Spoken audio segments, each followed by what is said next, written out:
Stupid question, biology. Live stream, that's different from recording? Or is it the same thing? No, live stream does not automatically record. Okay, so remember, after we stop introducing, hit the record button. Well, we'll start recording right away. Because at one Sati Center event with Ajaan in the afternoon, I forgot to hit the record button. That's because I was talking about causality and you thought it was flaking.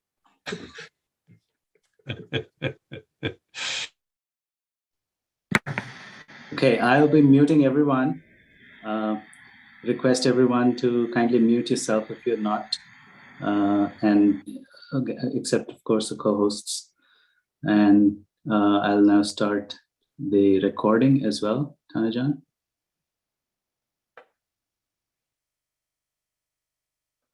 Okay, so it's 10:30. So I'd like to welcome everybody to this Sati Center event. I also want to point out the San Francisco Parisā that we meet and study Ajaan's teachings is also a co-sponsor of this event. We've upgraded our Zoom link to accommodate 500 people, and Biology actually funded that. So thank you for that. Big thing is for everybody to be muted. And if you have a question, you can go to the reactions or maybe other ways on Zoom to ask a question, but raise your hand. And then when Ajaan asks for questions for the morning, I'll be calling on you to ask your question. And then the afternoon biology will be calling on you. And remember afterwards to put your hand down also and to keep muted. One more quick announcement. If you feel inspired to give a donation to the Sati Center, go to their website or write a check. The important thing why I'm making this announcement is two things. One, 95% of all donations for this event will go to Meta Forest Monastery. But the other thing, more importantly, is to put down, there's a space on PayPal to put down what the donation is for, because the Sati Center has a great deal of programs going on these days through the Zoom. And if you don't put down where it is, we won't know where it'll go. It makes my life as treasurer confusing. So with that, I would like to turn this over to Ajaan. Okay, let's start with some meditation. Find a comfortable position to get into. Close your eyes.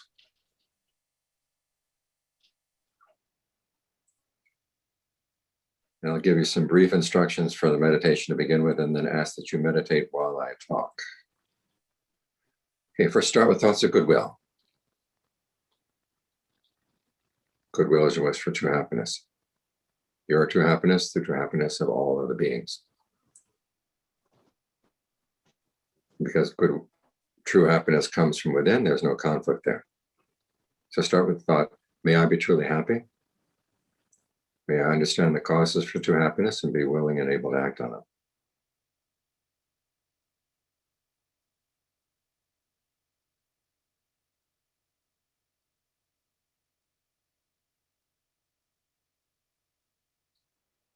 And then spread the same thought to others. Start with people who are close to your heart, your family, your very close friends. May they find true happiness too.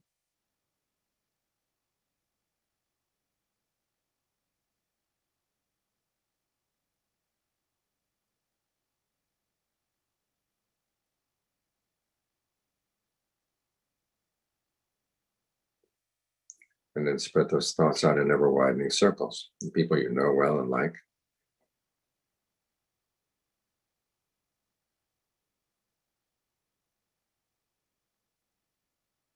To people you like, even though you don't know them so well.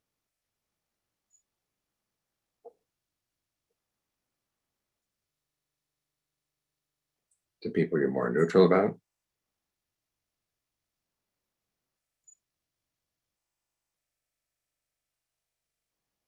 And to people you don't like. Remember that the world would be a much better place if everyone could find true happiness within.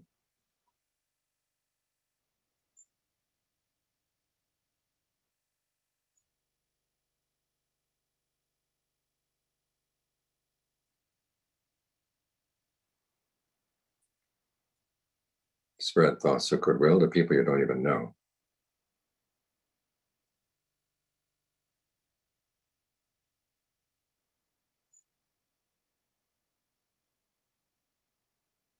And not just people, living beings of all kinds, east, west, north, south, above and below, out to infinity.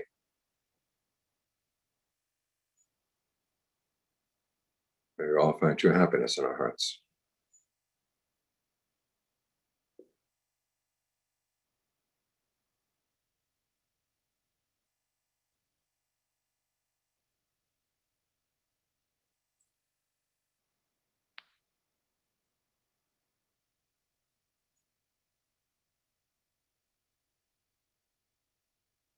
Now bring your attention to the breath.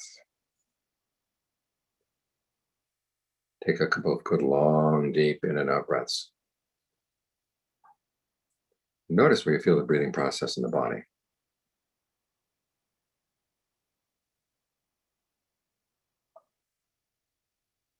Settle your attention there.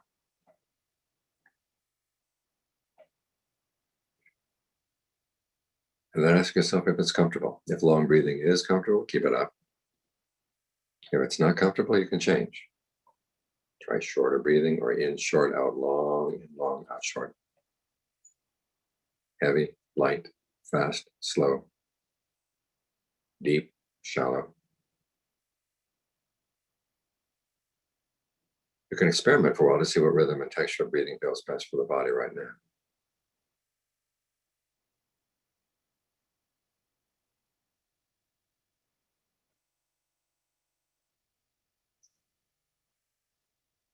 Or you can simply pose the thought in the mind each time you breathe in. What kind of breathing would feel good now? And see how the body responds.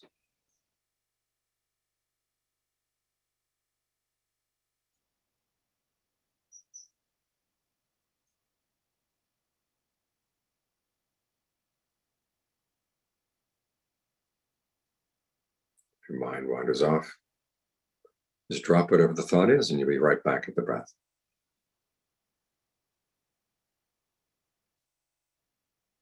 Wanders off 10 times, 100 times, just keep coming back 10 times, 100 times. Don't get discouraged. Each time you come back, actually, reward yourself with a really good breath. One that feels gratifying deep down inside. Then, of course, why stop with one?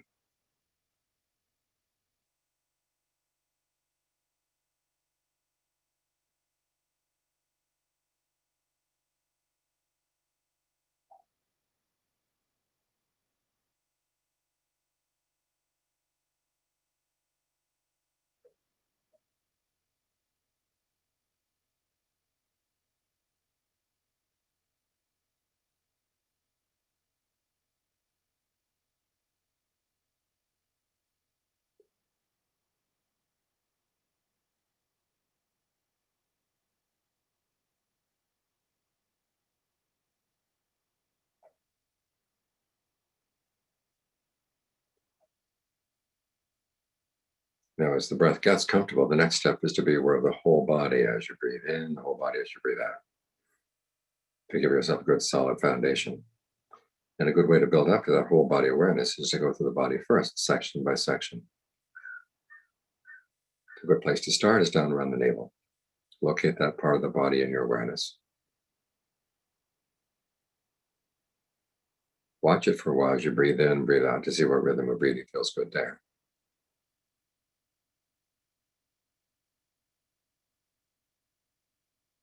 And if you notice any tension or tightness in that part of the body, allow it to relax so that no new tension builds up as you breathe in. You don't hold on to any tension as you breathe out.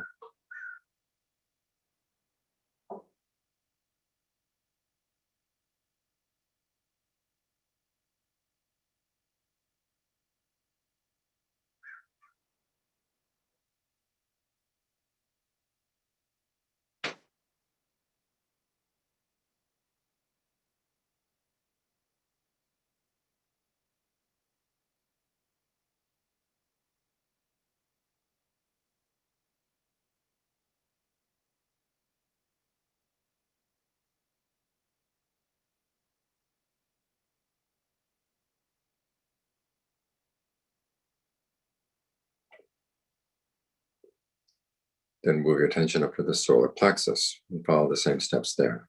1, locate that part of the body in your awareness. 2, watch it for a while as you breathe in, breathe out to see what rhythm of breathing feels good there.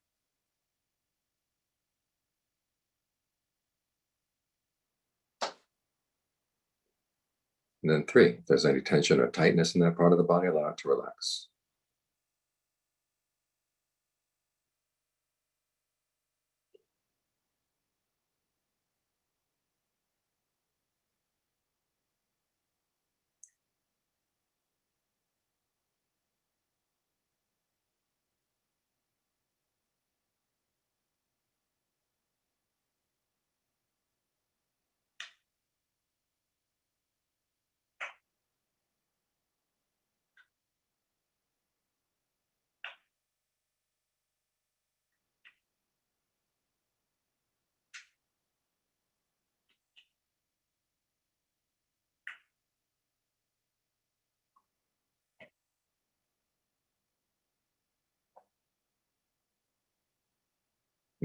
I'll let you continue going through the body at your own pace, up through the chest, throat, into the head, down the shoulders to the arms, down the back to the legs.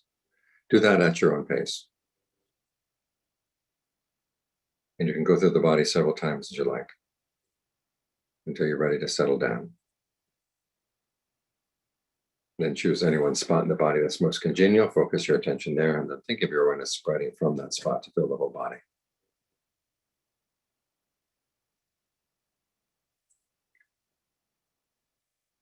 If you can maintain that whole body awareness, fine. If it begins to blur out, go back to the survey of the body section by section again.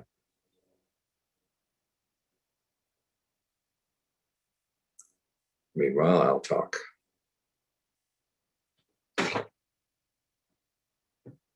Aging, illness, death. In Western Buddhism, these are sometimes treated as peripheral issues of interest only to people who are already old, sick, or dying. Modern Buddhism could be called the cult of the present moment, or the cult of the here and now. And that it focuses on the problem of solving, finding happiness and ease in the present as an end in of itself. And in this context, issues of aging, illness, and death are only tangential. When they are addressed, you're told, well, take the lessons you learned about being okay in the present moment and learn how to be okay about aging, okay about illness, okay about dying. And as for the question of what happens after death, it's usually treated as something that's in bad taste. In fact, some people say the question what happens after death is not even worth thinking about. It's best left as a mystery on the grounds that no one can know the answer. And it's better to accept the mystery than to try to find answers to things you don't yet know. When we compare this to the Buddha's original teachings, it's very ironic because it has the priorities backwards. And it's worse than ironic. It's a mistake on 2 levels. The first level has to do with the role that aging, illness, and death played in the Bodhisattva's original motivation to find the Dharma. When we look at his life, we see that issues of aging, illness, and death were central to his quest for awakening. It was because of these things that he looked for the Dharma to begin with. He wasn't looking simply for peace in the present moment. Even though in his 20s, he saw the fallacy in the sentiment that says, I don't need to be taught how to die, I want to know how to learn how to live. He realized that if you don't answer the question of what happens at death, what happens after the death, it's hard to answer what's a well-spent life, what's a skillful use of your life. He wanted to find answers to that. It was because of his desire not to suffer from aging, illness, and death that kept him on the path. And it was because of his success that we have the Dharma. In fact, you say we have the Dharma because of aging, illness, and death, because one person's desire not to suffer from these things ever again. The texts tell us that he saw that aging, illness, and death must come from birth. But then the question is birth repeated? Is it going to happen again? Is it something you have to prepare for again or not? And once it's happened, do you have to suffer from it? These are the questions that remain unanswered until the night of his awakening. We find that the answers they gave after the night of his awakening come into 2 sorts. One is how not to suffer, or even when aging, illness, and death are still happening. And the other is to find how to find a dimension where there is no aging, illness, and death at all. That's what we'll be talking about today.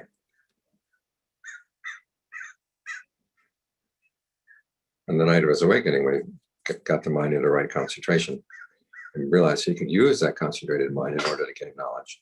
First question he asked basically was, is there anything after death? And if so, what?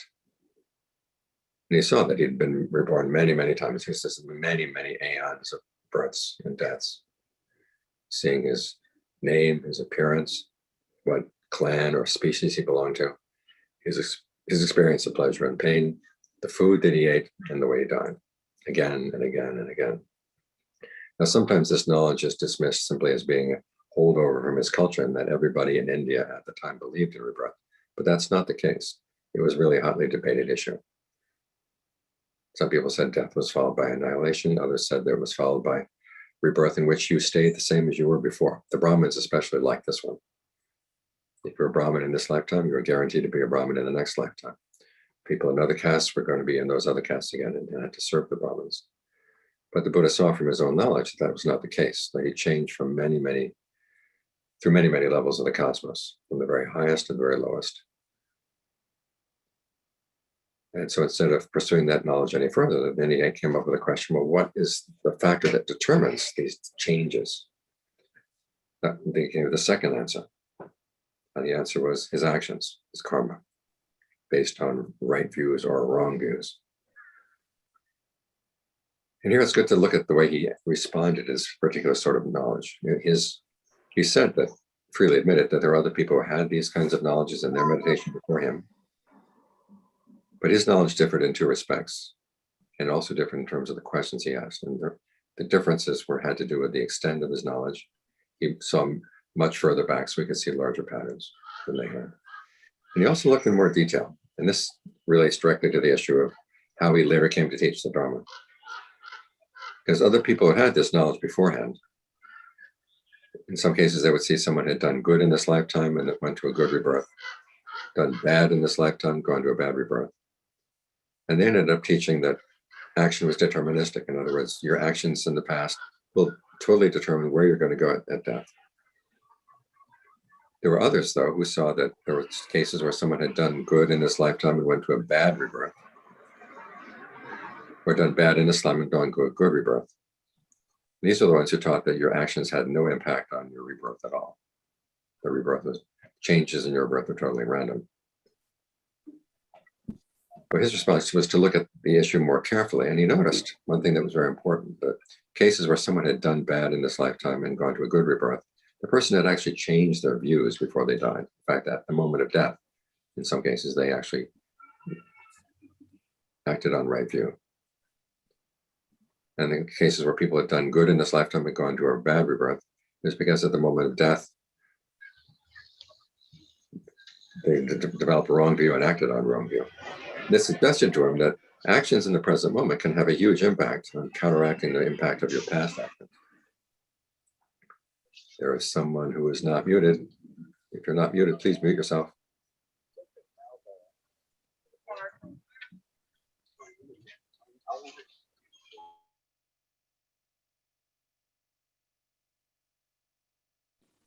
Muted down.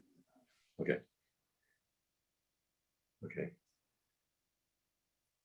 And so this suggested that your present actions were very important, that they could actually counteract the effect of past actions, and not only present actions in the mind. So that's what inspired him in his third knowledge to look at actions in his mind to see what actions in the mind were actually leading to rebirth, and was there a way that you could act that would lead beyond rebirth. And it was here he began to just look at the actions in and of themselves. This was the other part of the question that he asked. He didn't ask who was doing this or who was going to be reaping the results of these things. This is where other people had fallen astray because they had noticed that there was rebirth. And the question was, what is there in an individual that remains the same from one life to the next? They got waylaid from the issue of aging, illness, and death and started focusing on issues of, well, who am I? What will I be in the future? What do I have that's of a permanent essence?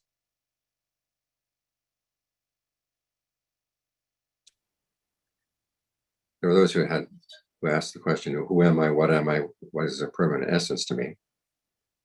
and they got waylaid from the issues. Whereas the Buddha stayed focused on the issue of, well, what actions will lead to rebirth and more further death? And can those actions be used to put an end to death? So he traced through all the actions that led through up to death. This is where we get dependent core rising. You have clinging, which is dependent on craving, which is dependent on feeling, dependent on contact, dependent on the six senses, dependent on name and form, dependent on consciousness, dependent on fabrication. And when he applied knowledge to the fabrications, in terms of seeing their origin, their cessation, and the path to their cessation, that allowed for the whole strain of actions to dissolve. And it was this way that he was able to attain the deathless. So he learned two very important lessons here. One is that the best way to, one, it is possible to attain the deathless. That's answered his question, the big question of his quest. It was a dimension in which there is no aging, is no illness, is no death. And it's done by looking at actions in and of themselves, rather than being concerned about who you are or who's going to be receiving the actions. And he also learned the causal principle that underlay all this, which, as we said, was that some of the impact on your present moment experience is going to come from your past actions, and some of it's going to come from your present actions. And it's a combination of the two that basically creates your experience of the present moment. Now, this is going to be very important as we face aging, face illness, and death. Seeing what we're doing in the present moment is contributing to any suffering that there may be around us, and how we can put an end to that suffering by changing the way we act.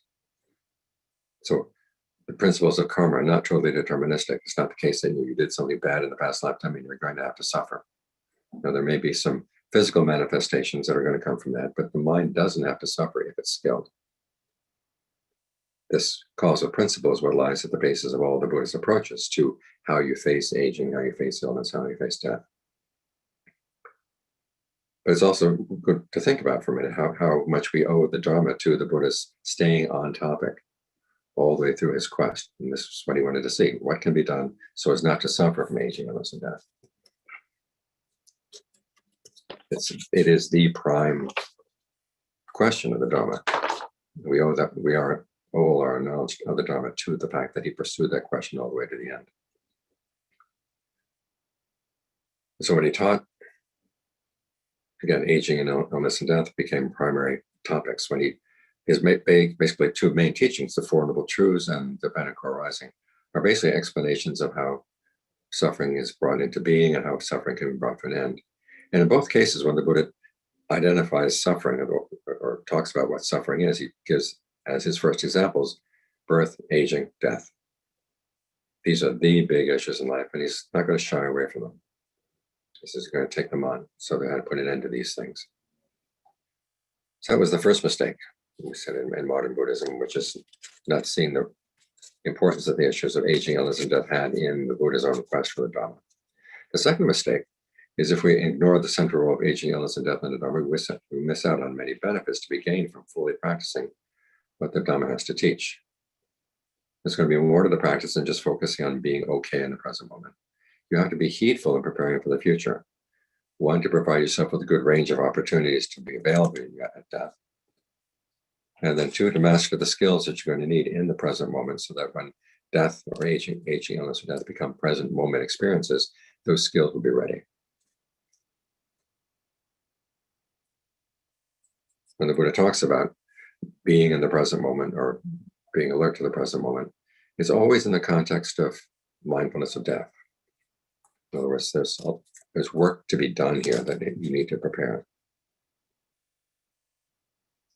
However, the focus is not so much on death in itself. It's there as a reminder. And then you get focused on the work of mastering the skills that you're going to need in order to figure out how you can put an end to craving, how you can put an end to clinging, how you can put an end to the processes that lead to becoming birth, aging, illness, and death. Now, sometimes the question is asked, why bring in issues of death if you're going to be focused on the present moment anyhow? It's largely because issues of death bring a greater sense of urgency to your practice, and it's necessary to set higher standards. You make an analogy with learning a foreign language. If you're planning to go to Brazil just for a vacation, you may learn a little Portuguese. Or if you're conducting Zoom meetings with people in Brazil, you would learn a little bit of Portuguese to entertain the Brazilians and the Spanish speakers. But if you're going to go live there, and if you know that someone's going to pick you up and then take you there and force you to live there for the rest of your life, if you're going to learn the language, you're going to put a lot more energy into learning the language and learning it well, because you know that your survival depends on it. And it's the same as you're practicing meditation. If you're meditating simply to enjoy the present moment, okay, you'll have one level of standards as to what counts as an acceptable meditation. But if you realize these are the skills I'm going to need when my body is beginning to fall apart, my relatives are crying, doctors are sticking things up in my nose, in my mouth, into my arms, and I'm going to have to maintain my mindfulness and alertness and my concentration and discernment through all the midst of that. Okay, it sets higher standards for what's going to be acceptable. I'll give you an example. The issue of craving, which the Buddha said is the cause of suffering around all of these issues. In modern teachings that are focused exclusively on finding a pleasant abiding in the present moment, craving is defined as the desire for things in the world to be different from what they are. And so we're told that developing equanimity, patience, and contentment will be enough in order to not suffer from craving while we're here in the present moment. This relates to what one teacher once called the third and a half noble truth. Suffering may not be able to be put an end to, but it can be managed. Well, the Buddha wanted to do more than just managing suffering. He wanted to put an end to it. But you have to realize that at the moment of death, craving is going to come out really raw and really strong. Those three types of craving that the Buddha identified as the causes of suffering are going to be especially strong as you're dying. You're being evicted from the body, and everything from which you've identified as you or yours. Your craving for sensual pleasure as an escape from the pain of all that will be strong. If there's physical pain, it's going to be that much more desperate to just get away from the pain. An opportunity for pleasure shows up and you'll go for it, often without thinking about looking at the fine print and see where is this going to take me.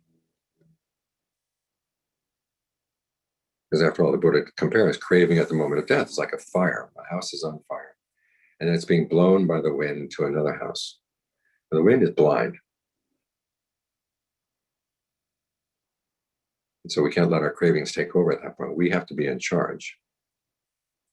So we have to learn how to overcome them and not get pulled along with them. Because all too often as we go through life, as the Buddha said, we go with craving as our companion. We're used to going wherever it goes and believing whatever it says it would be a good thing to do. We have to learn how to step back from it. So, okay, even our craving for sensuality has to be put away. As for craving for becoming, which is the desire, which is basically taking on an identity in a particular world of experience, this again will get very strong at the moment of death. You can't stay in this body any longer. You can't stay in this world. Where are you going to go? As long as there's a sense of me and mine and what will happen to me, there'll be a very strong desire to find a new identity and take on a new place where you can continue having an identity as a being. The idea of annihilation is just too scary to contemplate in most cases. In other cases, there's the craving for non-becoming. You're sick and tired of life. You're sick and tired of the suffering of aging, illness, and death. And you just want to be obliterated, annihilated. But that's not going to solve the problem, as the Buddha said. Once you think of yourself as having to be annihilated or wanting to be annihilated, that in itself creates a new becoming. And you go to becoming which you're blotted out for a while. But that's not the end. You come back again. So this requires that not only that you learn how to have some control over these cravings, but you've got a real dilemma in this craving for becoming, craving for non-becoming. Because each of them will lead to more becoming. And the Buddha discovered that the way beyond that was what he had learned in his third knowledge in the night of his awakening, which is you look not so much at trying to destroy becoming or try to maintain becoming, but look at the processes, step out of the process a bit, and look at the steps leading up to it, all the actions that lead to becoming, simply as actions in and of themselves, to the point where you can develop dispassion for them. And then that dispassion is what frees you. And this requires a lot of concentration and a lot of discernment. Simple equanimity, patience, contentment, tolerance will not cut it at that point. As the Buddha said, if you're simply equanimous, you're not going to get the concentration you need in order to gain any really good discernment. So keeping in mind the fact that you are practicing for how to die as you meditate, that will raise your standards as to one, what is an acceptable meditation, and two, what you're looking for as you're trying to overcome the cravings that are getting in the way, say, of your concentration, getting in the way of your discernment. So in the reverse of the modern context, you rather than see preparing for death as a tangential application of teachings that were originally meant to be focused on the present moment. What happens is that the present moment is part of, is viewed in the context of preparing for death. And when we meditate and focus on the present moment, we're learning to perform the duties, the Four Truths. Aren't that precisely the duties that we will need to master as we're facing death, so that at the very least we don't suffer from it. If we're going to be reborn, we can direct ourselves to a good rebirth. Or ideally, at that point, the Buddha said it is possible, if your right view is strong enough and your concentration and discernment are strong enough, that you actually don't have to be reborn at all. You're released into the deathless, which, as you said, is the highest happiness, the highest freedom, the ultimate truth. So those are the basic lessons that we can learn from the Buddha's awakening. We're looking at how we're going to approach these issues of aging, illness, and death. Today, I thought I'd go about ways in which we apply these teachings to the process of aging and illness this morning. And then this afternoon, we'll talk about death. Keeping these larger issues in mind helps to encourage heedfulness, which the Buddha identified as the source of all skillful qualities. But this practice requires confidence. I mean, it's one thing to say, there is no such thing as a good meditation, and whatever happens in your meditation is okay. But once you start realizing there are skills you're going to have to develop, it can get kind of daunting. People can sometimes wonder, am I capable of doing this? We have to keep remembering the Buddha's and Ananda's advice on when you hear teachings like this.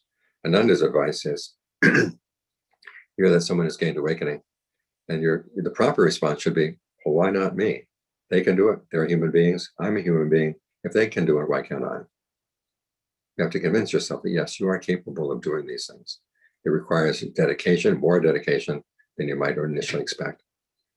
But if you tell yourself, look, I'm not capable of doing this, remember, if you stick with the path, the skills that you master on the path will make you a new person. You change as you get more and more skilled. So you sitting here right now may not be able to gain awakening, but the you who will master these skills bit by bit by bit will be able to at some point. In other words, you're going to have to learn how to give yourself pep talks as you practice. And you look at the verbs that they use to describe the Buddha's giving Dharma talks to monks and to lay people. And there are 4 verbs altogether that they use to describe his giving a Dharma talk. 3 of them are pep talks. He says he instructed, he urged them, he roused them, he encouraged them. Okay, the instructions are things you read about, but the urging, the rousing, and encouraging, these are things you have to learn how to do for yourself. And it's an important part of the practice. And of course, there will be a sense of self that develops around that urging, etc. But that's a skillful sense of self. At the point where you don't need it anymore, you can put it aside. Meanwhile, make good use of it. So those are the general principles we'll be holding in mind as we discuss the topics of today. For the 2 topics for this morning, aging and illness. Aging is a foretaste of death without warning. It seems alien that your body used to be able to control is beginning to get out of control. The main themes that the Buddha talks about in terms of aging are loss of beauty and loss of strength. Now, some of the lessons we learned from the Buddha's awakening that apply to aging. One is your consciousness is supported by the body, but it does not need to depend on the body. So given that when the energy of the body is down, the wisest way is to prioritize its use to work on qualities of mind that will carry over to the next lifetime. In other words, aging is no excuse simply to rest. There was a series of Dharma talks that Ajaan Mahabua gave to 2 women years back. One of the women had cancer, and she'd wanted to come to his monastery to learn how to meditate in order to deal with the difficulties of the disease. And he told her, well, I can help you with issues in the mind, but I can't look after your body. I know nothing about that kind of disease. If you can bring a doctor or a nurse along with you, I'll be happy to have you come. And so the woman had an older friend, an older woman, 80 years old, who was a doctor, retired. And so she volunteered to come. And so the 2 of them listened to the Dharma talks for 3 months. And they recorded. He gave a talk every night. They ended up with 80-some Dharma talks. And they ended up with a recording of each talk. After they returned to Bangkok, the woman with cancer died after 6 months. And then the old woman who was the doctor suddenly found herself with this big pile of tapes. And so she said, well, even though I'm old, maybe I can transcribe these tapes. And so she consulted with Ajaan Mahabua, and he encouraged her. And as she said later, an important part of his encouragement was, as the body begins to weaken, focus on the goodness that you can still squeeze out of it before you have to throw it all away. And I've always liked that expression, squeezing as much goodness out of your body as you can while you still have some strength. And so the old woman, in spite of her failing eyesight, in spite of other weaknesses, was able to transcribe all 87 Dharma talks. And as a result, we have these 2 huge volumes. They're among the best talks that Ajaan Mahabua gave, or the best Dharma books. And so the lesson to be learned here is that you want to develop strength of mind in order to squeeze as much goodness as you can out of the body as it weakens, so that you have the good qualities that will carry over. We'll talk about the good qualities when we talk about the section on death. And so given that your body's going to lose its beauty and lose its strength, the Buddha basically advises that you learn how to redefine your sense of what's beautiful at this age, as the body begins to get decrepit. This is not simply a matter of getting old. I mean, some people are quite young and their bodies get decrepit and weakened. And so it's good to be able to know how to take advantage of that. In terms of beauty, the Buddha, as the text say, beauty comes from beautiful will, beautiful intentions, honorable actions. They say virtue is beautiful even to old age. Your jewelry, your other things may not look good on you as you start getting older. They may look out of place. But the fact that you're a virtuous person, that will always look beautiful. Always keep that in mind. That's the beauty that's appropriate. And actually, it's the beauty that's appropriate in any age. As for strength of mind, that's emphasized to compensate for weakness in the body. The Buddha has 2 lists of strengths, 5 in each, but there's some overlap between the 2. And combined, they give you 7. The first one is conviction in, again, in the Buddha's awakening, that what he awoke to really was true, and what that means for your life in terms of the power of action in order to find your happiness. When you believe in that, then it gives you more and more encouragement to keep on wanting to develop more qualities and more strengths of mind. The second one is shame. Now, the shame that the Buddha is recommending here is not the opposite of pride. It's the shame that's the opposite of shamelessness. In other words, you see something that is dishonorable. You could do it, you might be able to get away with it, but you realize, I just wouldn't want to do that. Shame is often defined as how you want to look in the eyes of others, and it's a matter of whose eyes you want to look good in. Here the Buddha is recommending that you want to look good in the eyes of the noble ones, what standards they have. And that, he says, is a treasure, because it will prevent you from doing a lot of unskillful things that you would later regret. I've heard cases of veterans from various wars that have been going on for the past several decades, saying that as they get back home, they're haunted by visions of the children they killed and other atrocities that were done. And they said they give $1 million to be able to go back and undo that deed. Well, $1 million can't do that. But if you start out with a sense of shame to begin with, that this kind of thing is dishonorable, you wouldn't have that scar in your memory to begin with, in which case that sense of shame is more valuable than $1 million. The same with compunction, which is the next strength. Compunction here is realizing that your actions will have consequences, and the idea of doing something that would lead to suffering just doesn't appeal to you. In other words, you do care about the long-term consequences of your actions. You're not apathetic. You're not devil-may-care. You think seriously about what's going to happen down the line and take that into consideration. Another strength is persistence. This is motivating yourself to stick with the practices for thoughts of heedfulness, other thoughts of compassion, thoughts of goodwill for yourself and for others. These are an important part of the practice, is how you motivate yourself to want to do what is skillful and to abandon what is not. Another strength of mind is mindfulness. And this is not simply being okay with what's coming up in the present moment. Remember, mindfulness for the Buddha was a quality of memory. You remember what's skillful, you remember what's not, you remember what you've been able to do in the past that enabled you to do what is skillful, even when it's hard. You remember what enabled you to abandon what is unskillful, even when it's hard to do that. And you learn to recognize what's skillful and unskillful in the mind as they come.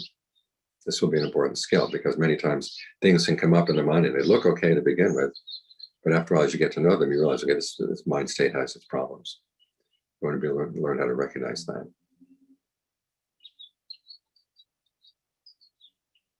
The final two strengths are concentration and discernment. We'll talk more about these this afternoon. But the important thing is that you learn how to maintain focus. Once you make up your mind to go stay focused on an object, you can get a sense of well-being there. Because this is good not only for just keeping your mind focused and under control, but also to compensate for the fact that when you're aging, there's going to be a fair amount of pain. There's going to be a fair amount of restriction in what you can do with your body. There's a beautiful passage where Ananda is talking to the Buddha, and the Buddha is now 80 years old, and he says, even Buddhists do get old, And the Buddha says, yeah, it's not to be amazed. It's nothing amazing at all. It's the way things are. He says, the only sense of ease I have in my body right now is when I enter concentration. And this is a theme we'll be getting to over and over again as we go through the day, that when the body gets sick, or when the body gets aged, or when you're dying, there's going to be a fair amount of pain. And for most people, their only thought of escape from pain is sensual pleasure. Whereas you have the pleasure of concentration that gives you an alternative, a better place to go. And then finally, discernment allows you to separate the mind from the pain, separate the mind from the fact that the body is aging and being realized, okay, this body with which I've identified so long, which I've identified however you identify your gender, being to realize, okay, it's going. I can't identify with this any longer. And it's not a loss. When if you can see it that way, then it's a lot easier to face these things. Those are a few comments on using the Dharma as you age. We can talk about it more if you want in the Q&A. As for illness, this too is a foretaste of death, largely in the sense of not only that your strength is restricted, but also you have to deal a lot with pain. Now remember, with illness, we have to face that in line with the Buddhist teachings on causality that he learned on the night of his awakening, that some of the things that are happening in the present moment are the result of past actions. And some of them are the result of what you're doing right now. So when illness comes, as the Buddha said, there are some illnesses that no matter how much medicine you give them, they're not going to go away. Other illnesses that even without treatment, they will go away. But then there are those that will go away if there's treatment. It will not go away if there's no treatment. And it's for the sake of that third group that medicine is given to everybody. And it's the same with your mindfulness and your concentration. Sometimes it is possible through the power of mindfulness and concentration to make an illness go away, or at least weaken. Other times it's because if it's an illness that comes from strong past karma, the illness itself will not go away, but you can learn how to put the mind in a position where it doesn't have to suffer from it. My teacher had a student one time, she had cancer, and it was one of those cancers that just kept moving around the body. They would hit this organ and they would cut out that organ. They would move to another organ, cut out that one, cut out another one. This had been going on for about 10 years. And I happened to visit her one time right after she had had a kidney removed. And she was sitting up in bed and she was looking perfectly perked and fine. And I asked her, is there any pain? And she said, well, yes, there is. She said, but I don't send my mind there. And she stayed with her meditation word, Bhutto. So even though she still had the karma that she had to suffer from the cancer, or have cancer, the fact that she was able to train her mind meant that she didn't have to suffer in the midst of the cancer. So we have to remember this. The Buddha will talk about, even when you're sick, even though the body may be sick, but the mind doesn't have to be sick.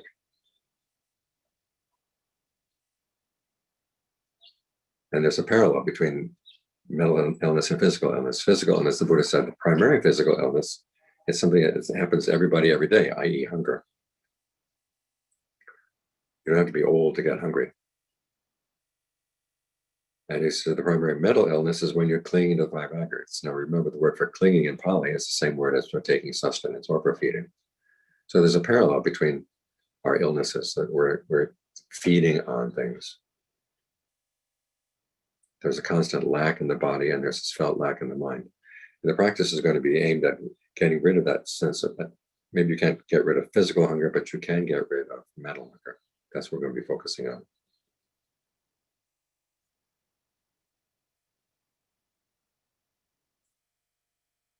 In dealing with pain, the trick is learning how not to cling to it. And a good pattern to follow there is to think about the 4 steps and the tetrad on feelings in mindfulness of breathing. First step is to breathe in and out sensitive to rapture, breathe in and out sensitive to pleasure. And this parallels a lot with Ajaan Lee's recommendations and when there's pain in the body, that you don't focus immediately on the pain itself, you focus on other parts of the body that you can make comfortable with the breathing. So you give your mind another place to stay.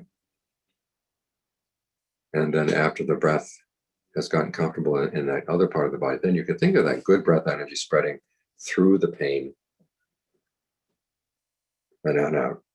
This moves on to the next step, next 2 steps, which are to be sensitive to mental fabrication and then to calm mental fabrication. The mental fabrication here, these are the factors with which you shape your state of mind in the present moment. And the Buddha identifies 2, this feeling and perception. And so first you're using this comfortable feeling in one part of the body to deal with an uncomfortable feeling in the other part. In some cases, you can actually make it dissolve and go away. Other cases you can't, but there's a greater sense of relief and also a different perception of your relationship to the pain. You're not simply sitting there as a victim of the pain. You're taking a more proactive stance toward it. And when you're more proactive, it can't shoot you down. It's like someone's trying to shoot at you and you're moving around all the time. It's much more difficult for them to shoot you. That's one perception you hold in mind. But you can also look at the actual perceptions that you apply to the pain. This is where John Mahaprabhu's instructions on dealing with pain are very useful. You ask questions about it. Is the pain a solid block? Is the pain the same thing as the part of the body in which you find it? Part of you may say, well, of course not. But then there's a part of your mind that might say, well, yes, actually, that's how I perceive it. You have to remember that we started dealing with pain back when we were children, before we even knew language. Our ways of understanding pain, our ways of dealing with pain often come from that period in life. And so you have to understand the strange perceptions and assumptions that we developed at that time. You have to ask some strange questions. So one of them is the pain the same thing, say, as your knee, if there's a pain in the knee? Is it the same thing as the hip? Can you see them as separate things? The image I like to use is of radio waves going into the room. You set up a radio in one spot, and you tune it to one frequency, and here in San Diego, you might get San Diego, you might get Tijuana, you might get Los Angeles, you might get Phoenix. The radio doesn't move. It's there in one spot, but there are these different frequencies going through it at any one time. And if you can learn how to see the pain as one frequency and the physical elements of the body, earth, water, wind, and fire, as another frequency, that helps to weaken a lot of the sense of how the pain is impinging on you. As you see them separate, the pain becomes much less of a burden. You can also ask yourself, is the pain a solid block? Or can you see it as individual moments of pain coming and going? When those individual moments come, are they coming at you or are they going away from you as they appear? I find a useful perception to hold in mind is that they're actually going away. Years back, I was in Singapore. I was being treated a traditional Chinese treatment for backache. The doctor was rubbing oil into my back.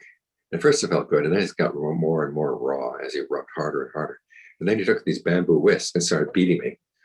And it didn't seem like he was going to stop it anytime soon. And my first thought, of course, was, okay, what bad karma do I have? I'm going to just go through this. And I said, well, it looks like he's not stopping, and I'm not going to be a wimp and say stop. So I said, well, wait a minute, how much this is a good opportunity to relate to the pain in the right way. And I began to see each time he hit me, the pain was going away. It was not coming at me. And that way the pain didn't impinge on the mind at all. It's like sitting in the back of a station wagon, facing backwards. As you're going down the road, as soon as something comes into the range of your vision, it's going away. So if you look at the perceptions you have around the pain and see if you can replace them with better perceptions. This way you're not just resisting the pain through gritting your teeth and force of will, but you're actually using your discernment to change your relationship to the pain. And that way you don't have to suffer so much from it. Because remember, it's these 2 factors of feeling and perception that shape your mental state. And so you find some alternative pleasures to focus on, and then you try alternative perceptions. And you focus on those two issues around any pain in the body. And you find that you live with it a lot more easily. And then watch out for any other perceptions that come in, especially the mind's conversation around the pain, about how much longer it's going to last. This is going to kill me. Am I going to die from this pain? To say, well, this is not helping at all. How much longer will it be here? How long has it been going on? Don't think those things. This is where being in the present moment is a good thing. But you want to be in the present moment with a lot of discernment, so that when pain comes up, you're not afflicted by it. So those are some of the lessons we can gain from what the Buddha has to say about aging and illness, looking at it within the context of how he found awakening and the lessons he learned from his awakening. So if you can give me just 5 minutes, I will be back and we can have questions.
Okay.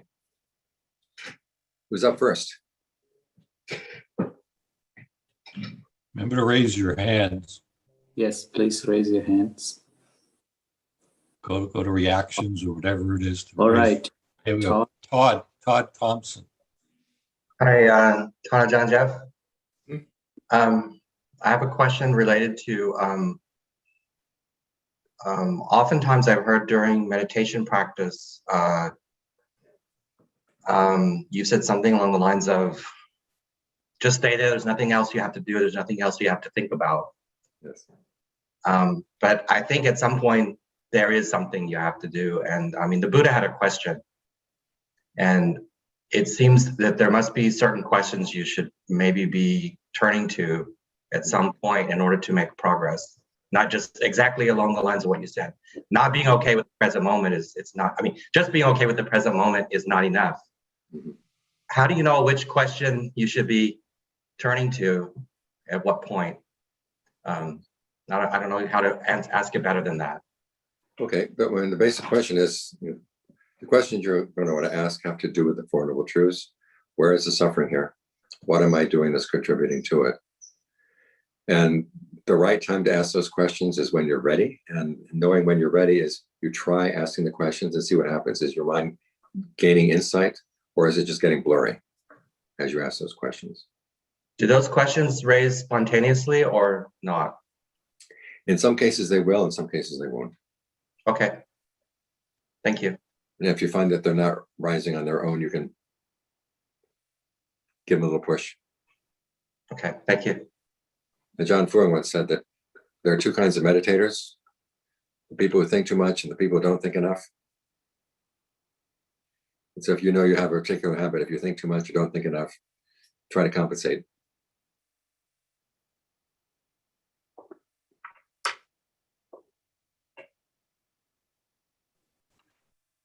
Marisol. Good morning, Ajaan. I have a question about the reading. The first one, I just, on page 10, the faculty of conviction is dependent on, or let's see, I'm not sure how it's worded, but the faculty of conviction depends on the 4 factors for stream entry. Can you remind me what those are? I always think of stream entry as the 7 factors for awakening, and so I'm not sure. This is much more basic. It starts out with finding people of integrity, Okay. then listening to the true Dharma, Mm-hmm. applying appropriate attention, Mm-hmm. and then practicing the Dharma in line with the Dharma.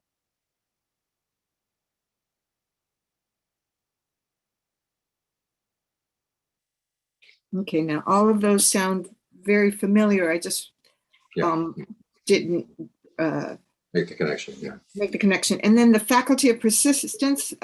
What are the 4 right exertions? Oh, basically to abandon any unskillful qualities that have already arisen and to prevent them from arising again. And then to give rise to skillful qualities and then to maintain them when they're there. Okay. Oh, okay. So those are in pairs. Yeah, the 2 Okay. pairs. Okay. And then if you'll just give me a second to, or a couple of seconds to look at page 11. I had a question on the bottom of page 11. Actually, I think it's page 13. So I didn't quite understand at the bottom of, actually it's the SN 35 145 right there. So can you help me understand that the I is old karma? Because what you see is a result of old karma. What you hear is the result of old karma. Everything that comes through the 6 senses is old karma coming back at you.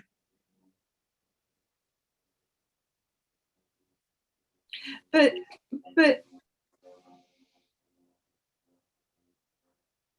I'm confused because we've been talking about what you see is already, I guess I'm just really confused then, because what you see is a result of what you're looking for. Okay, well, again, things that come in. I mean, if you're looking for a bird, but there's no bird, then you're not going to find it, right? No, but if you're looking to get angry, Okay, well, you will get angry. Okay, yeah, but then you're going to focus on certain things. But things that are there available to you, that's the result of old karma. Now, what you're going to focus on, what you're going to elaborate on, what you're going to create out of that, that's your new karma. But okay. I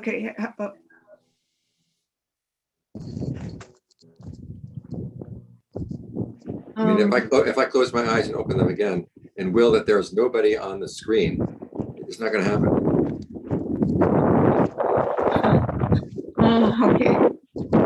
Okay.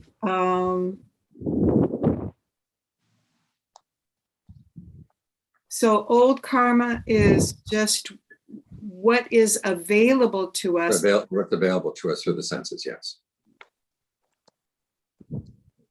Okay, and then but what we perceive is that's the new karma. Is new karma. So okay.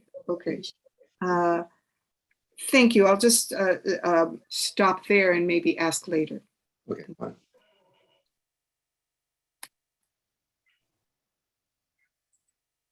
For people who are chewing on food, remember that you're appearing in public.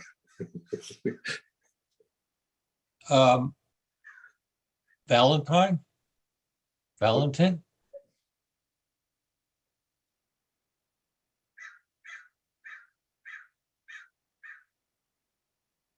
I don't have to Valentin. Lori's next. Thank you. I wanted to ask you about the illness of the mind as in dementia and how that relates to someone having concentration or persistence, which seemed to be going away with a friend of mine. Yeah. Okay, no, if someone's got dementia, that's I mean, the only thing that can help them at all is if you give them some mindfulness exercises to see if they can help stretch their mindfulness a little bit. Because sometimes there are cases, where the brain is not cooperating, and whatever talents they had in terms of concentration or discernment in the past are going to be leaving them. In which case, they're going to be more and more subject to past karma. Mm-hmm. And as a caregiver, or if you're helping them along, your job is to try to be their memory for them, but help them remember good things that they've done.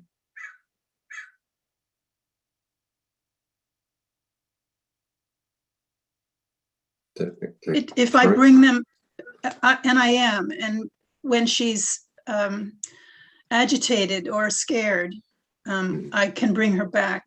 But is that helpful? And even yes. Oh yes. Okay. So even my help to get her to concentrate, and she knows she has Alzheimer's. She knows that she's losing her memory. Mm-hmm. So my bringing her to that awareness is helpful to her. Yes, and again, bring her to the awareness of good things that she's done, anything that would lift her spirits. Okay. That's what you're going to need at that point. Okay. Thank you. Yeah, we had an old man who was dying at the monastery one time, and to make a very long story short, he had cancer in the jaw, and you could see that every now and then the pain would be getting to him, and he'd start pushing his head back and forth on the pillow. His daughter was there with him, and because he'd been meditating on the word Bhutto, I told her every time she sees him do that, whisper the word Bhutto into his ear, and he would stop. And he'd be okay for about 2 hours, and then he'd lose it again. And it's okay, put it back in. And so she was with him all the way until his death. And she kept his mind state in a good state all the way until he died. This woman used to meditate, and she can't remember that she used to meditate. Okay, well, you don't have to talk about meditation, but just say, you may not remember. You did a lot of good things in the past, and everybody loves you for all the good things you did. Good. Okay, thank you. Hindu? Hi, Ajaan. In the talk you just gave, you spoke a little bit briefly about people kind of at the moment of the death will have right view or wrong view, and then they would, correspondingly be reborn in a good place or a bad place. Could you maybe expand a little bit on that? Like, how could you have at the moment of death, like say, if you've been doing stuff that's been quite hateful, how do you then at the moment of death just have right view? Or is it kind of saying, oh, shoot, I did something wrong, maybe I can do something better next life? That's a good step. Yeah, I realized that was a mistake. I feel, I recognize the mistake that I did, and I don't want to make that mistake ever again. That's right view. And then, and an important part of right view, which is often missed, is that you have goodwill. And this is going to be one of the themes that we're going to find this afternoon when we're talking about the various hindrances that could hit you as you're approaching death. And the cure for a lot of the different hindrances is goodwill, because goodwill is a type of right view. That it's good that everybody be happy and truly inside. So, like in the case of your father, have him see to whatever extent he can develop goodwill for all beings. And if he starts realizing, gee, there were those beings I hurt in the past, he said, well, make sure you don't do it again. Mm-hmm. And then goodwill for himself. Yeah. Just on that topic, we found that coloring is really helpful to keep him focused. Like there's also adult coloring books that are out there now. It's actually good for both of my parents. They color a lot these days.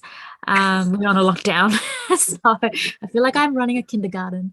But yeah, I was just wondering, do you think it actually increases mindfulness? I mean, it says so on Google, but I don't know.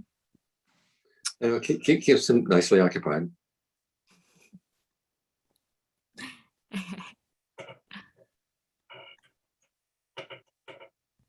That's it from me. Lee? Lee?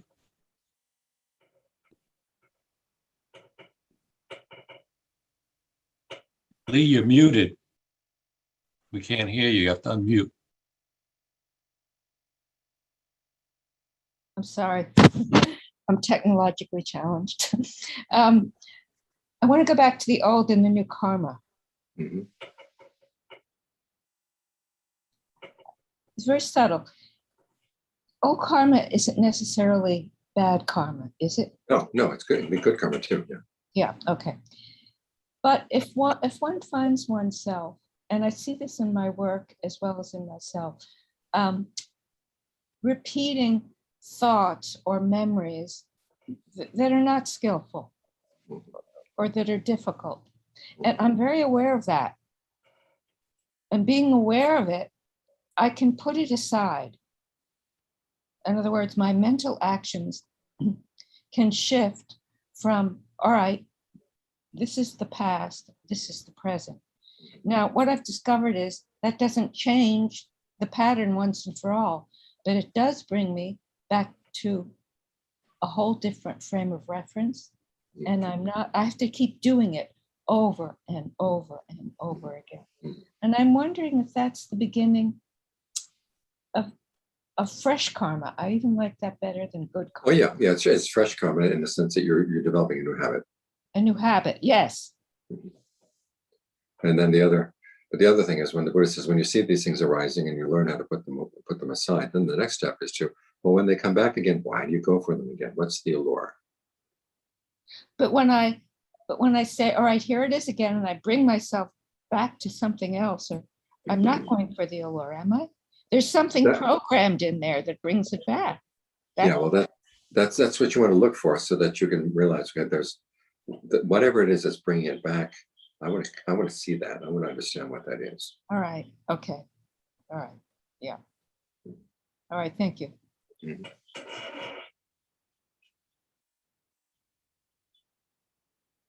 Susan? I have to unmute myself. Have you got me? Can Can you hear hear you. me? Yeah. Okay. In the readings, Ratapala taught the four Dharma summaries to the king. And the thing that's interesting about Ratapala, the four Dharma summaries being the world is swept away, there is no refuge. My favorite one, there is no one in charge.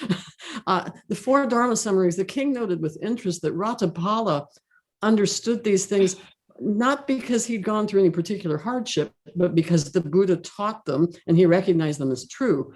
Some of us know the four Dharma summaries are true through direct personal experience, kind of raw and harrowing direct personal experience. So some of us are practicing with post-traumatic stress disorder. And I'd like to know if you have any particular considerations or cautions that you'd like to convey to us.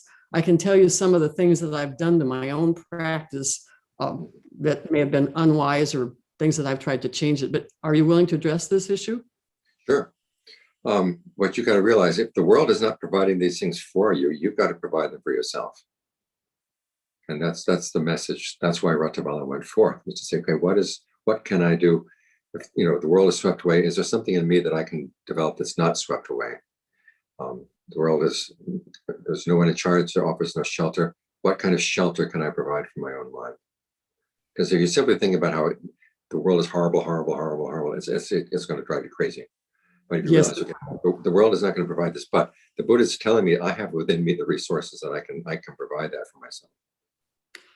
What I noticed, and it took me a long time to notice this because I've been doing it for years. I've been doing sitting meditation, and I would sit there, always with the focus, always with the intention of returning to the breath. But, with post-traumatic stress disorder, there are alarm signals going off in the brain. I mean, the flashback film festival is rolling. Your body is presenting all kinds of symptoms telling you, you need to pay attention to this, something dreadful is about to happen.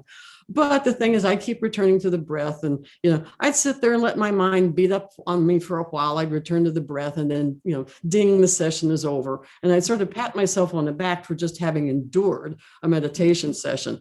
But only recently I came to see that what I'd been doing I don't get brownie points just for enduring a meditation session that's torturous. I mean, we don't have to repeat what the Buddha did. He already discovered that self-torture doesn't work. So with reluctance, because I said, I've actually been kind of torturing myself with my sitting meditation practice, and I've actually made an enemy of myself. I wasn't taking any joy of it. With reluctance, I said, I need to try something different. So I started doing walking meditation in my house. I mean, my house is all on a single level. So I just pace the house through the living room, the dining room, and then an L-shaped hallway where the bedrooms and bathrooms are. And it's a different experience. I feel less threatened walking than I do sitting. I notice different things coming up in my mind. But the main thing is I have a greater sense of ease, and it's not quite the self-torment that sitting was, but I have this nagging sense that it's somehow an inferior kind of practice. Oh, no. Ajaan Suwat is reputed to have gained awakening while he was walking. So it is possible. Oh, it is possible. Yeah. In any case, I don't see that I have an option. If my practice is torture to me and I'm not finding any joy in it, I have to find an alternate way of practice. And so for now, I'm pacing the house, and it's a little more easeful. Can you meditate lying down? What's that like? Lying down, I fall asleep. Okay. I'm able to do sitting meditation. For example, if I bring up one of your Dharma talks and you're talking, I'm able to do sitting meditation if I'm guided, if I have something outside of myself to focus on. But if I'm just sitting by myself, I'm just going to get beat up on by my mind. Okay. What's interesting to me, what I notice my mind doing when I'm doing walking meditation, my mind is doing a lot of planning. It's anticipating disaster and trying to come up with scenarios of, okay, this terrible thing could happen, and here's how I'm going to respond. And I love the reading that was included today about the guy that with the fruit tree. And he's like, well, the fruits aren't falling to the ground, but I can climb the tree, and grab some fruit and fill my clothing up with them. And then the second guy comes along with an axe.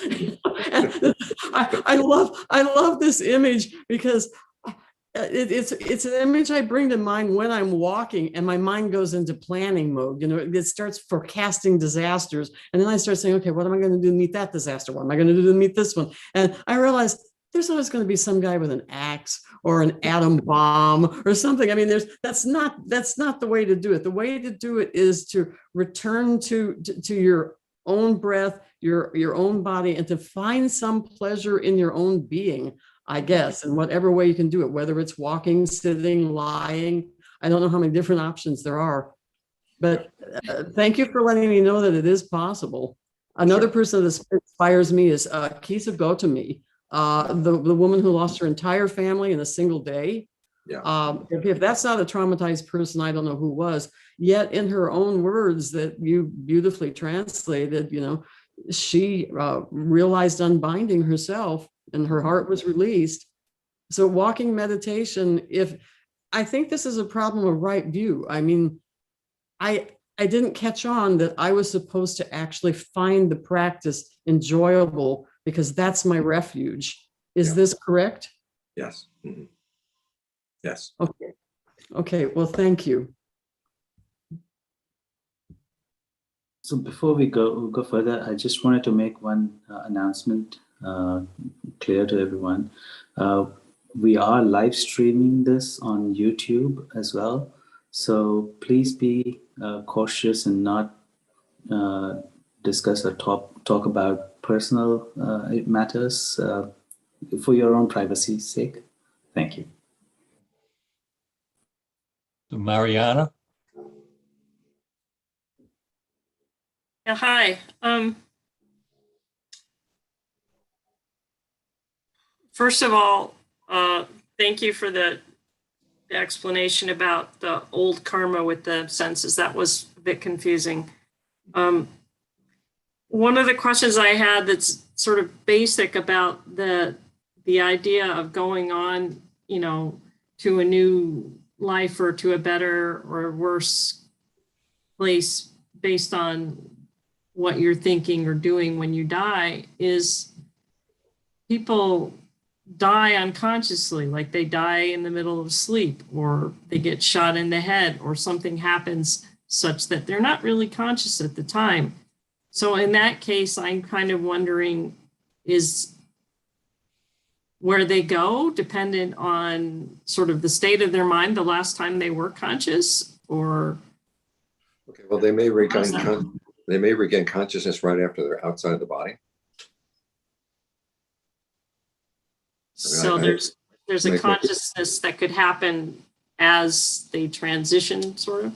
Right, right. Okay. But there are many, one thing, and my own experience, I had a near-death experience one time. I was electrocuted. And it's happened in the snap of a finger, but for me, it was like 5 minutes. Everything slowed down very quickly, and I began to realize there were a lot of decisions that I was making as I was going through that period. But the people who watched it happen said it was just a split second that I was electrocuted and I was able to pull away. So I think when you realize when you're leaving the body, you're forced out of the body, the mind suddenly speeds up. And it's conscious of lots of things that wouldn't ordinarily be conscious of. So someone who say dies in their sleep, they may wake up inside. Oh, well, this is it. I'm going. And so they're making decisions. The other alternative, of course, is that somebody who was shot. My teacher had a student who was quite psychic, and her job was to drive around delivering oxygen canisters in southeastern Thailand. And she drove past a lot of accident scenes. The police in Thailand are a little bit slower than they are in America to clean up after accidents. And so you tend to see more accidents on the side of the road. And she said she would drive past an accident and she would not only see the bodies on the side of the road, but also the people corresponding to the bodies kind of milling around looking lost. And so she would always stop and basically in her meditation, talk to them. Say, okay, now it's time to go on. Think of the good things you've done, move on. Which is why when someone's had a violent death like that, it's always good to say good things to them. Okay, that's helpful.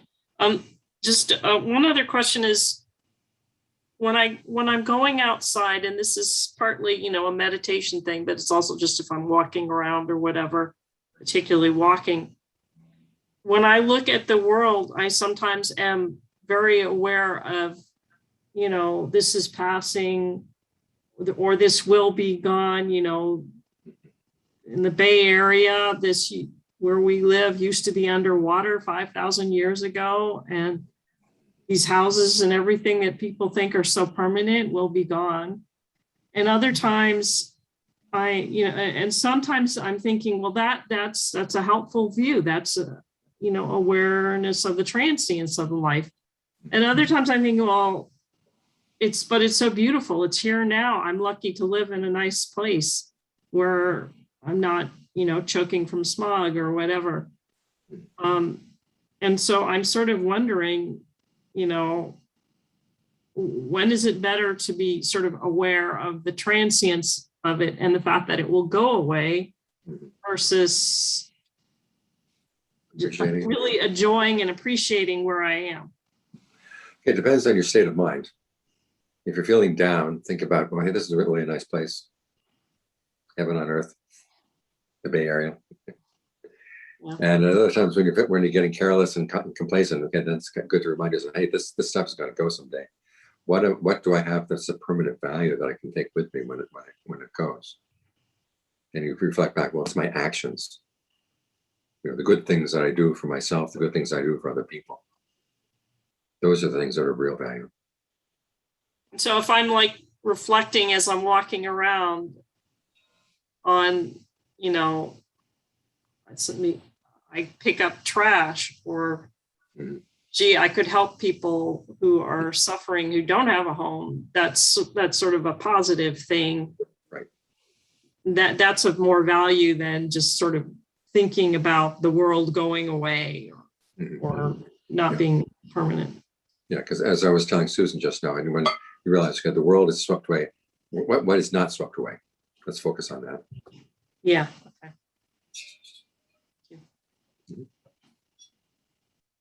Okay. Dave Sato.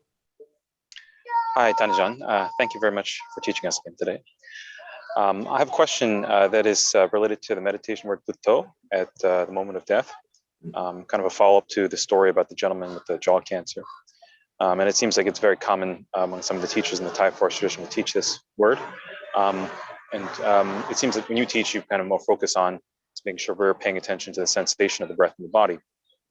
And so, being the Buddho seems like a very helpful single word, snap you back into your practice as you're being pulled in all sorts of directions as you approach death.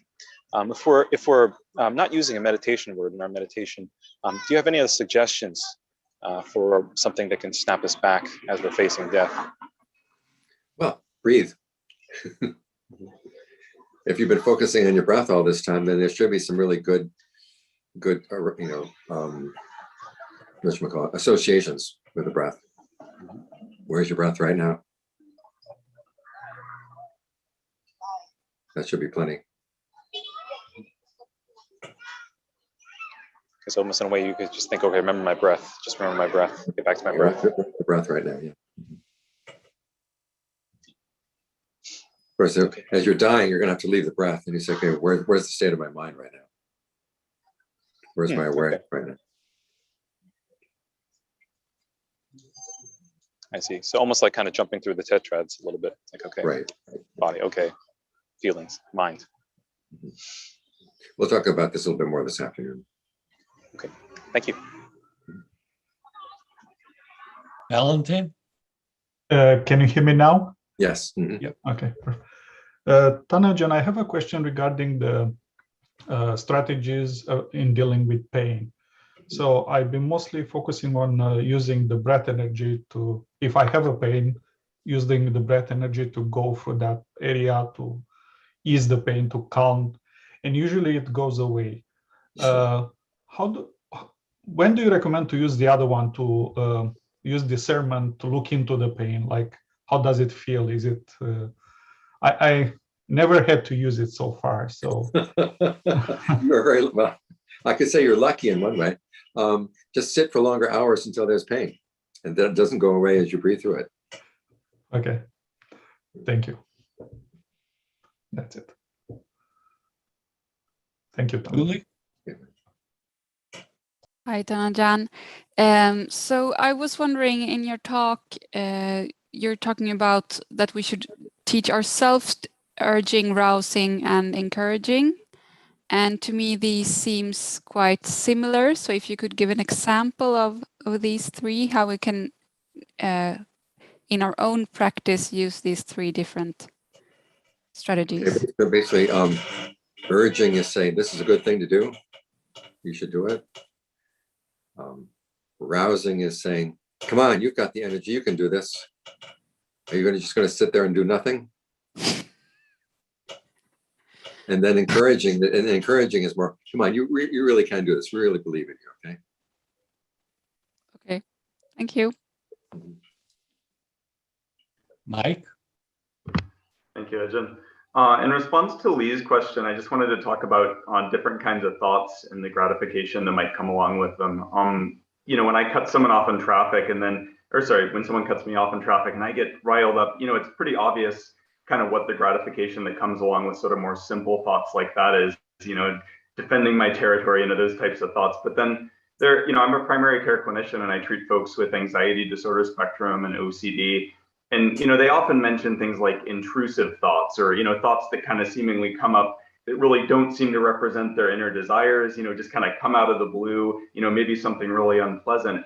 And it seems like understanding those types of thoughts and the gratification that might come along with those thoughts is a little bit harder. I wonder if you can just speak to that and how to sort of deal with, thoughts that come along that aren't obvious what to do with them or what the gratification is and how you can reflect on the gratification that might be coming there. Well, this is where it's good to think of the mind as a committee, and that you've got lots of different members in there that have some strange ideas about what they want to think about. And for people who feel intruded by it and those things, you have to remind them, okay, this is normal that everybody has members like this. Because a lot of people, this is where people start getting schizoid, is they don't even want to admit that there's that side to their mind, and they block it off. And so as long as they keep it blocked off, they feel safe. And then when it intrudes, that's basically when their defenses are down. And so the proper attitude is that, okay, I must have picked up something maybe from somebody else that's just kind of hanging around in my mind right now. You know, John Lee's thing about, you know, the different consciousnesses in the body. That's a good one. And so there's one part of the mind and that you don't necessarily have to identify with, but it's there. And just admit, okay, this part of the mind likes this kind of thinking. And yeah, I'm going to ask, oh, why does that part of the mind like that kind of thinking? Even though you in the moment don't particularly care for it, you feel threatened by it. Both as a clinician and a meditator, though, I've often found that you know, it's sort of on a spectrum where there are some thoughts that feel very volitional, other thoughts that feel kind of more like they come out at random. And you know, it just seems like it's kind of like a person with mental health issues yelling in the park to a certain extent. You know, that's somebody you kind of just don't want to engage with, but yet, you know, they're still there yelling. And so, I mean, I think like that idea of kind of getting to the bottom of that, you know, for those thoughts that really don't feel very volitional and seem to just kind of come from past karma. I mean, that idea of kind of getting to the bottom and thinking about their gratification, I haven't quite found a great way to do that, you know, or to recommend to other people to do that. You know, it just seems more like it's something to be ignored and undermined through other ways, you know? Well, it's still, at some point, you're going to have to engage them. Mm-hmm. And the question is, do you feel comfortable engaging with them yet or not? That you have to have a safe space inside. Yeah. For engaging these things. And this is one of the reasons why we work with the breath and work with it, you know, get the body as comfortable as possible. So you feel secure in the present moment, mm-hmm. so that you can take these things on. If you don't feel secure, you don't want to take them on yet. And then the other thing is just say, whoever that is, whatever bit of that personality is, personally just have lots of goodwill. Mm-hmm. This is my teacher's way of dealing with spirit possession. And it works well with you know, psychotic thoughts as well. Just lots of goodwill. What do you want? What's your problem? Thank you. I could spend the next whole afternoon talking about my teachers dealing with spirits.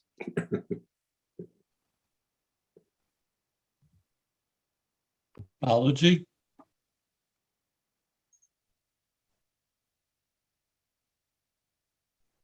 Hello, Ajaan. Can I please get the list of the qualities that you listed out that are useful to deal with aging? You listed them out, and I didn't quite get a pen and paper to note them down. You mean the strengths? Yeah, the strengths. Yeah. Yeah. Well, there's it's listed in the readings. There are 2 lists of strengths there. Which one of those is this? Under the topic of aging. Okay, this in my readings is on page 11. Okay. Okay. And then putting those 2 lists together, you get 7 factors. All right. Yeah. Okay. The other question I had was, seems like at the moment of death, changing. You said that change of right view or wrong view can kind of can actually guide exactly where you could be reborn, or maybe at least direct you in a different direction in case you change it. How much of a change in right view would be required?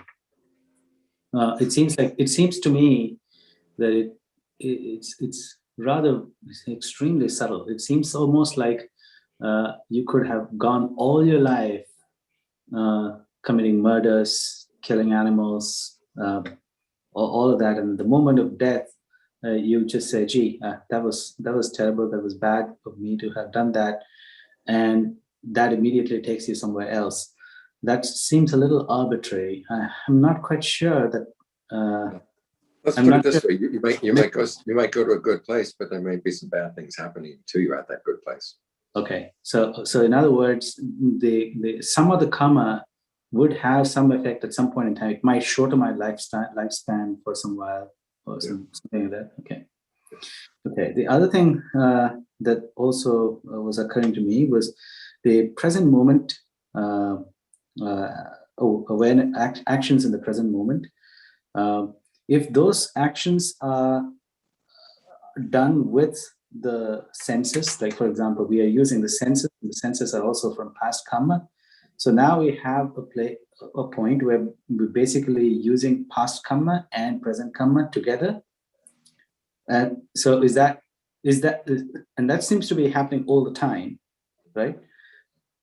So in other words, we are using what came from the past as a raw material to fashion out what's going to happen in the future all the time. The present moment.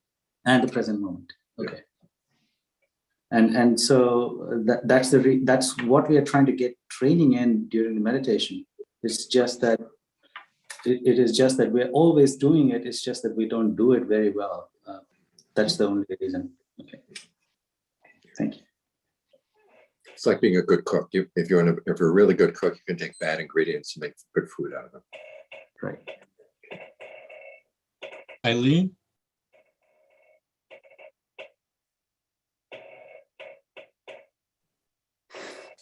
Hey, good morning, and thank you very much for the teachings and for the readings that you gave us. I really appreciate them.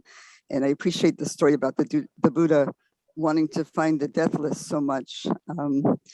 I told a few Buddhists that I know that I'm not interested in being reborn. I really don't see any realm that attracts me. And they said, oh, you're just practicing aversion. And anyway, you're not a monastic.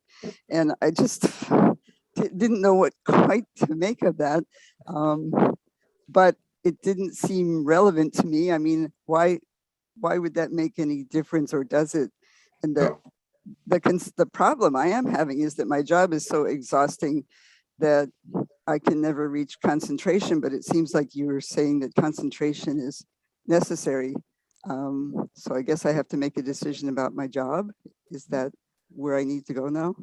Yeah, to ask yourself how much do you want to continue working on your job and how much time do you want to have to work on your mind? Yeah.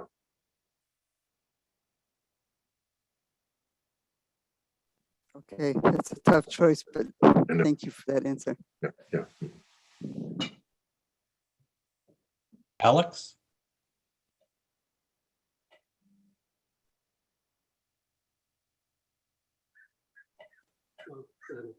Ajaan. There was something I wanted to ask about in the suttas. I don't know whether it was in the readings because I haven't read them, but in the suttas, the Buddha becomes ill, and I think some of his senior disciples do as well. And one of the other monks recite the Bojjhangas, and then they're better. So I just wondered what your thoughts were about that. Is that something we can learn from, or? Well, that's one of those cases where the illness had to do with his state of mind in the present moment, and as whatever past karma there was involved in the illness was not all that strong, so that just strengthening his mind by remembering those factors for awakening was enough to get past the illness. So was it a recollection practice? It's basically a recollection, because in those cases, all those cases, they're all arahants. Yeah. So would that not be helpful for someone who wasn't an arahant? Well, give it a try. I mean, the whole thing is, what qualities of mind would be skillful to induce in that person while they're sick. In some cases, as I said, it's have them think thoughts of goodwill. See if that helps. Just think goodwill for all beings, rather than focusing on their personal pains and illnesses. Thank you. Ajaan, it's past noon. Do you want to take Okay, more questions? We've got 4 questions. Why don't we just close the floor to questions and just take these remaining 4? And then okay, that sounds good. Okay, so Deborah. Hi, thank you, Geoff. Hi. Well to be here. I've been focusing on making my mind like Earth. And so I typed into Dhamma Talks, and I've now listened to the first one, which was in 2019, about 20 times, and I keep picking up more and more. But can you, at first I thought that idea was to make it so that other things that happen to me or are, I could just be okay, that it doesn't, I can try to keep myself really stable. But then I realize it's so that when things in my own mind become visible to me or apparent to me, that I don't get upset. Right. And so can you just relate that to this whole thing on aging, illness, and death, just talking about making your mind like earth? Okay, well, there's a lot of negative stuff is going to come up, both outside in terms of what the body's going to be doing to you, and then the thoughts that are generated within the mind. And if you're going to be dealing with them skillfully, you have to not be blown away by what is negative or even what is positive, because you want to see very clearly, okay, this is something I don't want to go with. And then understand, and then you have the understanding, well, if part of the mind wants to go with it, what is the allure? What's pulling it in? And can I counteract that? Even if it's positive? If it's positive, then you ask yourself, is this going to get me complacent? If it's positive and giving you energy in the practice, go ahead and use it. Oh, so more skillful. I should look at it as skillful as opposed to positive and negative. Is it? Yeah. Okay. There was that. I don't know if you ever saw any of the Ice Age movies. I'm not sure. Okay, but there were these animated films about animals from the Ice Age. No. Okay, and I was on a flight across the Pacific, and the kid sitting in front of me had the whole set. And we were flying across the Pacific. I got to see the whole set. Okay. And in Ice Age 2, there's this one scene where the characters are floating in this boat in a fog bank. And all of a sudden, these mermaids and mermen start appearing, and they're all very attractive. And the animals look kind of dreamy-eyed at these beautiful creatures.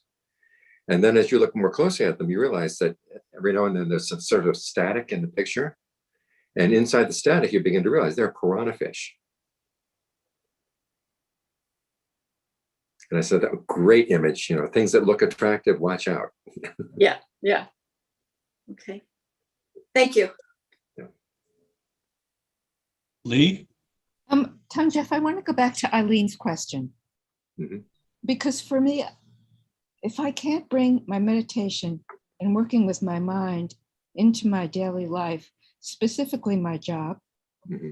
which is working with some very difficult people, and here's an example that'll make you laugh. In my class now, they just screwed up the whole first assignment. So I'm really angry. But of course, I'm not going to, I've been working with myself since Thursday. Of course, I'm not going to send them an email telling them how angry I am. So if I can't apply what I do in meditation to my life, it seems to me not too relevant. That's just where I am. And I just want to know, I would like you to comment on that. Okay, well, your meditation has two functions. One is that you can live this life more wisely. Yes. And then secondly, that you really do have to prepare. And what do I have to take with me when I go? Right. Well, right now, to be really honest, I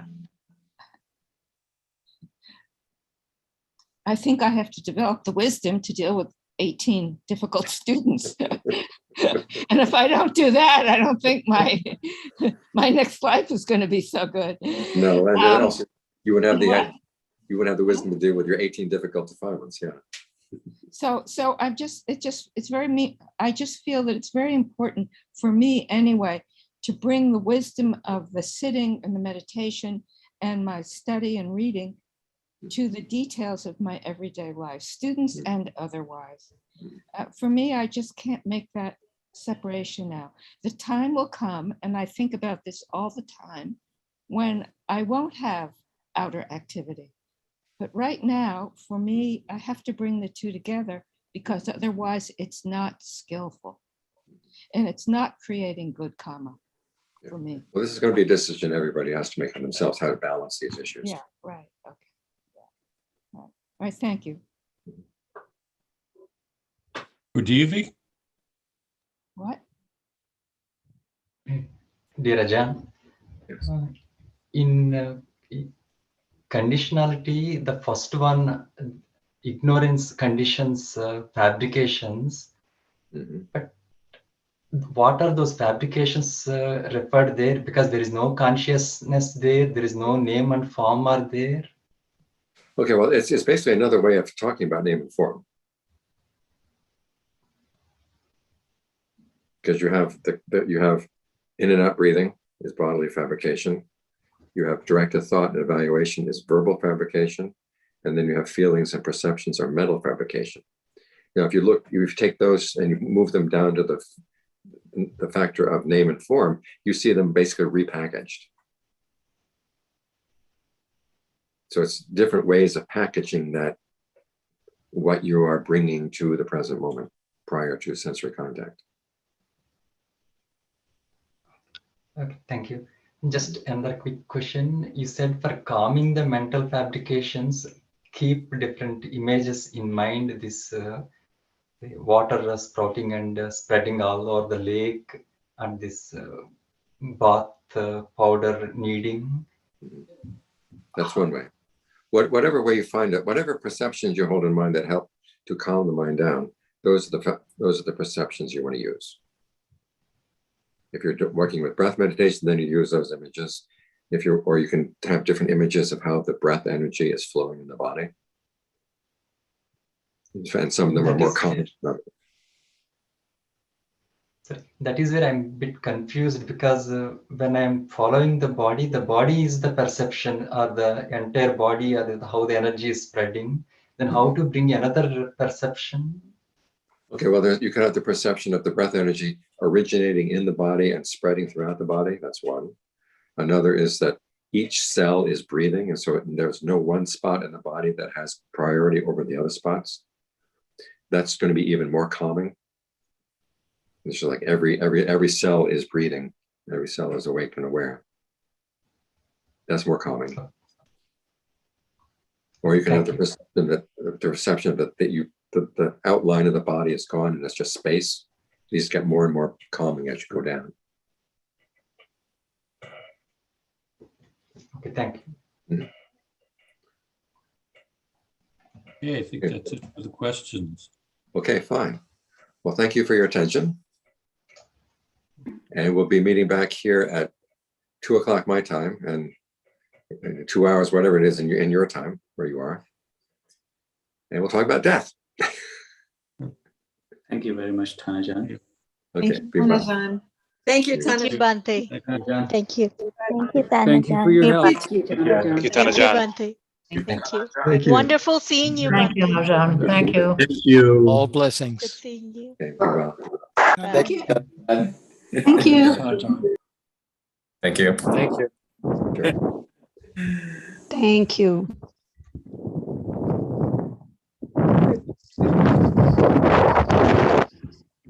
Apology, remember to turn off the recording.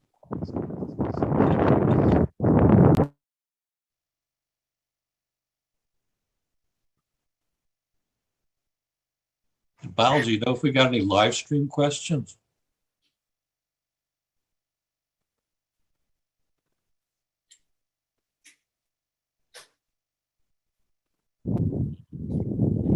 Steve, are you still there? Still here. Yeah, I had tried to get in through the YouTube channel, but it Yeah. said that it was waiting for SF Parisā.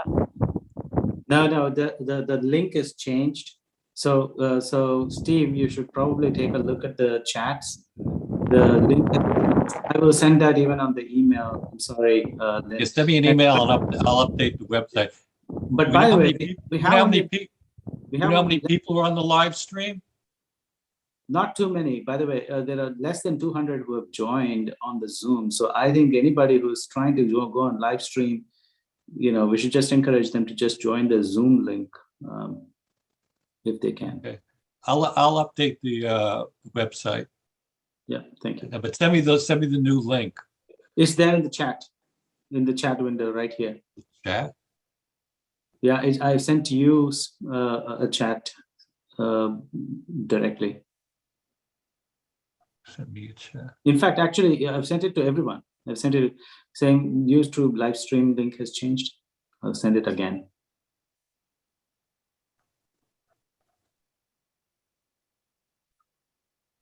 There you go. Sent again. Okay, I'll put it on the web. I'll put it on the website. Okay, now I'm going to stop the live stream. If I don't, then this will be visible there too.